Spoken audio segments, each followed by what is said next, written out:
Hi hello welcome to my channel M Shailaja.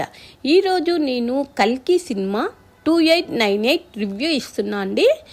కల్కి జన్మించడానికి ముందు జరిగిన కథ, ఒక యుగం అంతమయ్యి కథ నుంచి భవిష్యత్తులో ఏర్పడే వింతల గురించి తీసిన సినిమా. మహాభారతం టచ్ అవటంతో భారతీయత కనిపిస్తుంది. ఈ సినిమా నాగర్ అశ్విన్ చాలా అద్భుతమైన విజువల్స్, బాలీవుడ్కి సవాల్ అంత అద్భుతమైన క్లారిటీగా చిత్రించినారు. కల్కి 2898 సినిమాలో అశ్వత్థామ పాత్ర చాలా కీలకం. అశ్వత్థామ పాత్రలో అమితాబ్ బచ్చన్ చాలా హైలైట్ అయింది. అలాగే భైరవుడు పాత్రలో ప్రభాస్ చాలా హైలైట్. ఈ రెండు పాత్రలు చాలా కీలకం. తర్వాత సుప్రీం యాస్కిన్ పాత్రలో కమల్ హాసన్ లోకనాయకుడు అనుకోవాలి, అంత అద్భుతంగా చేస్తాడు.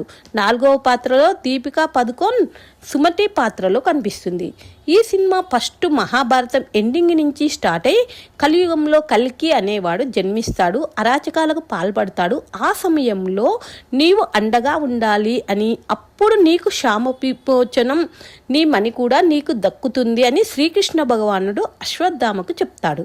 ఈ సినిమాలో వారణాసి, ఆకాశంలో వేలాడే అడ్వాన్స్ సిటీల కాంప్లెక్స్, శంబలా నగరము, ఈ భూమి మీద మొట్టమొదటి నగరం కాశీ. శివపురాణం ప్రకారం శివపార్వతులు ముచ్చటపడి కట్టించుకున్న నగరం. శివుడు లింగోద్భవ సమయంలో శివుని జటాజుటం నుంచి ఆవిర్భవించిన అవతారమే భైరవ. అతనినే కాలభైరవుడు అని మరో పేరు ఉంటుంది. కాలాన్ని అదుపు చేసే శక్తి అతనికి ఉంటుంది.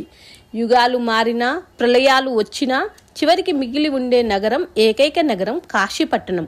కలియుగం మొదలై 6000 సంవత్సరాలకు గంగానది ఎండిపోతుంది అని పురాణాల్లో ఉంది. కలియుగం మొదలై 6000 సంవత్సరాల నాటి కథ. అప్పటికి గంగానది ఎండిపోయి సకల రోగాలు, పేదరికము, బుక్కెడు నీరు కూడా దొరకని పరిస్థితి ఏర్పడుతుంది. హిమాలయాల్లో అత్యంత రహస్యమైన నగరం శంబల. ఇప్పటికే ఈ నగరాన్ని ఎవరు కనిపెట్టలేకపోయారు. యోగులు, అత్యంత విశ్వాసం ఉన్న సాధువులకే ఆ నగరం కనిపిస్తూ ఉంటుంది అని పురాణాలలో ఉంది. ఇంకో పాత్రలో సుప్రీం యాస్కిన్. ఈ పాత్రలో కమల్ హాసన్ విశ్వరూపమే చూపిస్తాడు. సుప్రీం యాస్కిన్ పాత్ర అర్థము శయానిజం. శయానిజం అంటే ఆత్మలను నమ్మే మతం. ఆత్మలు వస్తాయని, మరణం తర్వాత కూడా మన చుట్టూనే ఉంటాయని నమ్ముతారు. తంత్ర పూజలు, శుద్ధ పూజలు విపరీతంగా చేస్తారు. ఇప్పటికీ శయానిజం ఫాలో అయ్యేవారు కూడా ఉన్నారు. ఇప్పుడు సుప్రీం యాస్కిన్ పాత్రలో ఈ విధంగానే ఉంటుంది. ఈ చిత్రమైన పాత్రలో కమల్ హాసన్ యాక్షన్ ఎక్స్ట్రాడినరీ.